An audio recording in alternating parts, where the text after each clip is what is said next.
Glória a Deus. Vamos abrir a Bíblia no quarto livro. Os irmãos sabem? Números. Números 17. Em nome de Jesus. Glória a Deus. Aleluia, Jesus. Glória a Deus.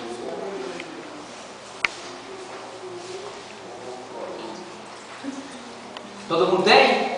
Amém. Amém. Aleluia. Vamos acompanhar.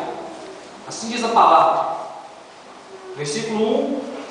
Então falou o Senhor a Moisés, dizendo: Fala aos filhos de Israel e toma deles uma vara para cada casa paterna de todos os príncipes, segundo as casas de seus pais, 12 varas, e escreverás o nome de cada um sobre a sua vara. Porém, o nome de Arão escreverás sobre a vara de Levi, porque cada cabeça da casa de seus pais terá uma vara. Versículo 8 e 9.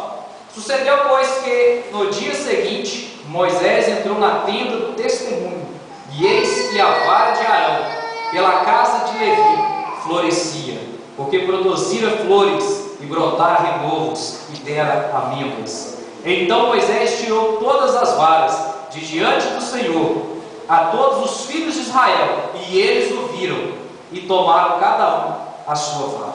Amém? Vamos se sentar em nome de Jesus. Eu acredito que os irmãos aqui, por serem conhecedores da palavra, por examinar as escrituras, todo mundo aqui, se não leu essa passagem, já chegou a ouvir de alguém que comentou sobre ela ou pregou sobre ela. Todo mundo aqui conhece a Arca da Aliança? Já ouviu falar dela? Já leu sobre ela?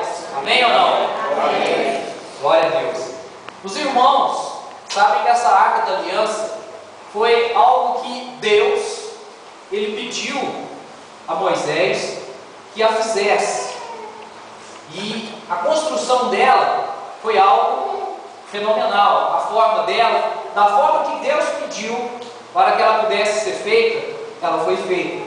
E ela tinha um propósito, a Arca da Aliança, ela no meio do povo, no meio do arraial, onde estivesse ali aquela arca, ela seria símbolo, ela simbolizava a presença de Deus no meio do povo de Israel. Só que algo que vai nos chamar a atenção é que é uma arca, então automaticamente por dentro ela está oca, ou seja, há um espaço ali dentro, ela não é concentrada só em ouro ou na madeira da qual ela foi feita, mas ela tinha um espaço ali para se guardar alguma coisa, e fora se guardado ali 3 coisas, 3 elementos. Os irmãos sabem quais são esses 3 elementos? Quem sabe os 3? Só levante a mão em nome de Jesus. Quem sabe quais são os 3 elementos que estão na Arca da Aliança, que foi colocado na Arca da Aliança? Uma que obviamente nós já sabemos, né? Eu acabei de ler aqui no versículo 17, no capítulo 17 aqui de Números. Nós sabemos que é a vara de Arão que floresceu.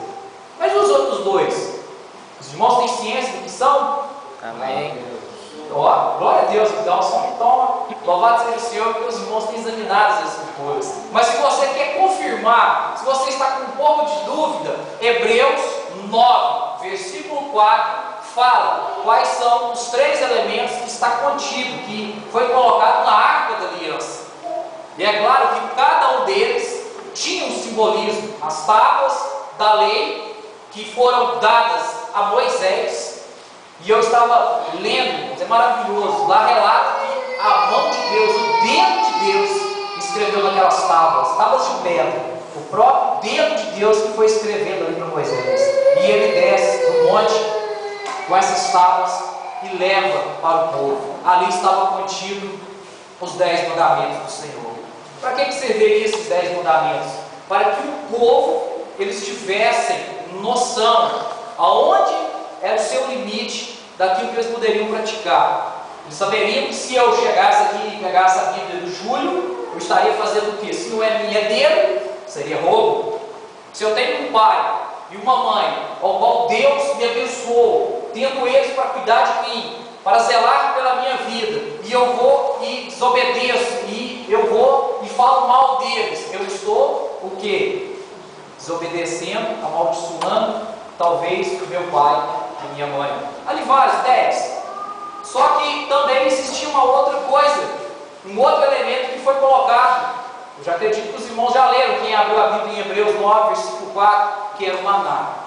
O maná também ele era simbólico, ele era um simbolismo, ele era uma tipologia de Jesus Cristo, porque ele veio do céu para matar a fome do povo de Israel. E nós sabemos que hoje o que nos mata a fome, o que nos sacia a fome é o Senhor Jesus Cristo. E este maná no passado, ele era uma tipologia de quem viria para saciar a nossa fome eterna. Aquele maná, ele só serviria fisicamente para o povo, mas para nós, Jesus Cristo é o maná celestial.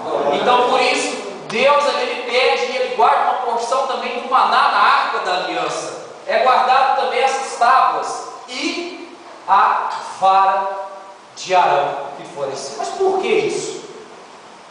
No capítulo 16 é relatado que ali o povo estava reunido em tendas, eles se agrupavam, só que houve uma rebelião. Aqui nós podemos ver que Cora, ele se levantou com mais alguns pessoas de nome, e ali articulando, conversando com alguns e tal, conseguiu mais 250 pessoas, para que junto com ele, mais Dan e Abirão, eles pudessem fazer uma rebelião contra quem? Contra Moisés e contra Arão. Mas por que isso? Por que eles resolveram fazer essa rebelião? Por que eles não estavam satisfeitos que eles foram questionar? Porque a própria Bíblia relata que o povo de Deus, ele era santo. Se fala o povo de Deus, então está dizendo que são todos. Não era simplesmente os sacerdotes, ou simplesmente ali Moisés, ou Arão, era todo o povo, era santo. Mas para ser santo, para ser um povo escolhido, tinha que buscar a presença daquele que era perfeito. Tinha que fazer a vontade daquele que é perfeito. E tinha que ser chamado por aquele que é perfeito. E ali eles estavam contendendo, porque só vocês, Moisés e Arão, que estão levando à frente do povo aqui, não somos todos nós também, uma nação escolhida, um povo santo? E começaram a se rebelar ali, começaram a questionar, eles não estavam satisfeitos com a liderança de Moisés e de Arão, porque somente os dois tomavam o posicionamento de decidir todas as coisas ali. Por que só eles? Por quê? E eles contendiam também, porque Cora, ele também é da tribo de Levi. A mesma tribo que Moisés e Arão são a tribo de Levi. Só que Cora, ele por ser também da tribo de Levi, ele foi chamado para trabalhar no santuário, no tabernáculo, na obra de Deus. Só que a função que Deus colocou para ele, para a família dele, era diferente da que Deus tinha instituído para Arão, seus filhos e seus descendentes. O papel de Arão era ser sacerdote, era cuidar das coisas espirituais ali do tabernáculo. Olha, por ele ser de descendente de outro filho de Levi, Levi teve 3 filhos. A função deles, Deus que instituiu, irmãos. Nós vamos entender aqui que Deus instituiu, é Deus que falou, vai ser assim e aqui vai ser assim. E quem é o homem para querer discutir as decisões de Deus? Não existe ninguém que pode querer contender contra Deus, porque Deus ele é, na sua essência, absoluto, e não existe nenhuma margem de erro no nosso Senhor. Ele não erra. Então se ele disse que era para ser assim, era para ser assim. Pronto. Acabou. Só que ele não estava satisfeito. Não, eu também sou da linhagem de Levi. Eu sou dessa tribo. Por que só do lado de Arão tem esse privilégio de tomar conta das coisas espirituais? O papel dele era tomar conta do santuário, do tabernáculo ali, só que era uma questão mais física. Ele não tinha o privilégio de ir ali, queimar um incenso, essas coisas não, porque isso foi delegado a Arão. Então ele levanta ele, mais esse Dan e Abirão, e mais 250 de nome, irmãos, no meio ali do arraial de Israel. Tinha um nome, esses 250 não era qualquer um que juntou, não, juntou gente que tinha nome, tinha prestígio. E eles foram ali diante da tenda de Moisés e Arão ali, e começaram a contender com eles. Moisés, em um determinado momento, ele começa a falar: olha, se Deus permitir que eles morram de uma forma comum, então é porque Deus não está comigo. É porque então o que eu estou falando está errado. Estou dizendo as minhas palavras, mas se você quiser conferir, está a partir do versículo 30 do capítulo 16 de Números, essa narrativa. E aí ele vai falando que se acontecer de uma forma inesperada, de uma forma que ninguém nunca viu acontecer, está indo no 32, e vai e acontece. Por quê? Porque ele falou que se fosse do jeito normal, Deus não estaria com ele, ou ele estaria errado. Mas só que Deus escutou aquilo. Deus falou: não, quem está falando é quem eu escolhi, quem está falando é quem está me servindo. Então de repente ali aquele povo começa a se abrir a boca, a terra começa a se abrir ali, e começa a engolir todos aqueles que levantaram essa rebelião, foram engolidos pela terra, engoliu tudo, desapareceu, falou: então acabou agora. Deus mostrou com quem ele estava. Só que após esse povo ter sido engolido, acontece algo estranho também. O resto do povo foi de encontro a Moisés e Arão nervosos. Mas a culpa é de vocês, deles terem sido engolidos pela terra. Já começaram a questionar novamente Moisés e Arão. Irmãos, Moisés e Arão, eles não pediram para ser o que eles foram. Eles não pediram para fazer aquilo que eles fizeram. Simplesmente Deus os escolheu. Deus falou que vai ser, e falou e decretou: vai ser Moisés e Arão, vai ser a igreja apostólica, vai ser esses que vão fazer a minha vontade, que vão fazer a minha obra. Ah, mas por que só esses? Porque não mora não sei o quê. Eu escolhi, porque o ser humano, ele olha o que está diante dos seus olhos, mas Deus, ele olha além, ele vê muito além do que os nossos olhos eles podem ver. Ele vê o coração do ser humano, ele vê o coração da pessoa em querer fazer a vontade ou não de Deus. Ele vê isso, coisa que eu e você não vê. É Ele que vê, é Ele que sondou o meu e o seu coração e viu que em você há uma chama, há uma tocha. E eu vou: não, essa tocha eu vou usar, é esse fogo que está dentro dele que eu vou usar. Ele ainda está tipo um carvão, né? Mas eu vou lapidar ele, eu vou começar a moer ele, eu vou trabalhar ele está bem bruto, mas eu vou fazer ele virar um diamante, e ele vai brilhar, não para a glória dele, mas para a glória do Senhor. E era isso que Moisés e Arão estavam fazendo. O Senhor pegou eles. Moisés, com aquela dificuldade toda que ele tinha, alguns falam que era por causa da sua gagueira, outros porque ele se distanciou 40 anos ali do Egito e já perdeu ali a forma do idioma que era falado pelos egípcios. Então ele precisou da ajuda de Arão, e Arão ali se dispôs. Falou: não, estou aqui para servir. O que eu tenho que fazer? Não simplesmente fale as minhas palavras, aquilo que Deus falar para mim, eu te falo e você fala para o Faraó. E ele ali foi o mediador entre a conversa, e ele servindo. E esse povo questionando, irmão. E a narrativa é tão interessante que Deus, ele começou a ficar irado, começou a ficar nervoso com aquele povo, porque eles novamente foram contender com os escolhidos de Deus, com aqueles que Deus escolheu.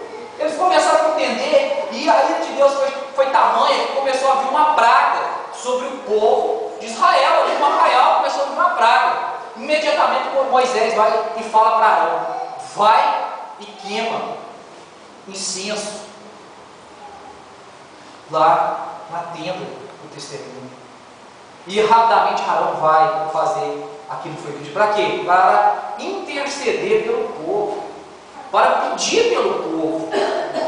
E a hora que ele chega lá, isso aí foi um prazo muito curto, mas nesse pequeno prazo, 14.700 pessoas morreram por causa dessa praga. Foi extinto. Gente, o que acontece? a gente vê a mão de Deus agindo, vê a mão de Deus mostrando que aquilo estava errado, que aquilo eu e você não poderíamos fazer. Meu Deus, vamos dizer que eu estava lá, nós estávamos lá, igreja, nós estávamos lá, de repente a terra se abre, 250 caem ali, engolidos pela terra. Core, Abirão e Datã também são engolidos, por causa que queriam se rebelar contra aqueles que Deus escolheu.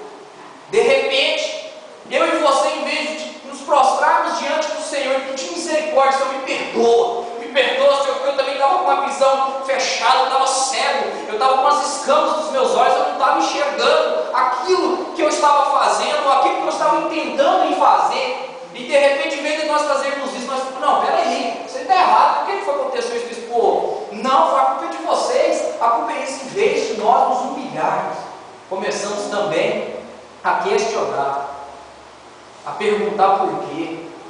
Eu quero uma resposta, eu quero uma confirmação do porquê que isso está acontecendo. E ali rapidamente, Arão volta, e Deus, aí já vai no 17, Deus ele fala com Moisés dizendo, olha, agora você vai fazer o seguinte então, Moisés, vou mostrar para esse povo, você vai pegar uma vara de cada chefe de tribo, são 12 tribos, então ali teria que ser 12 varas, simbolizando, representando as 12 tribos, e em cada vara você vai colocar o nome do chefe da casa, da tribo, no caso. Já se passaram alguns anos que os patriarcas já haviam falecido e eles davam continuidades a cada tribo. Só que, pela tribo de Levi, o nome que vai ser escrito nessa vara vai ser Arão. Vai escrever Arão, ele é o chefe dessa casa, da casa de Levi, ele que é o chefe. Existia Core, mas já tinha sido engolido pela terra. Podia ter questionado alguma coisa, mas era ele. Então ele pega essas varas, escreve o nome de todos, e ele vai e leva para a tenda. E passa um dia. A discussão foi um dia, aí depois no outro dia aconteceu isso, e ele vai e coloca essas varas na tenda. No outro dia ele volta lá, Moisés. Ele volta lá para pegar essas varas. E aí vem a surpresa, não acredito para Moisés, mas para que todos aqueles outros lá viram somente a vara de Arão que floresceu.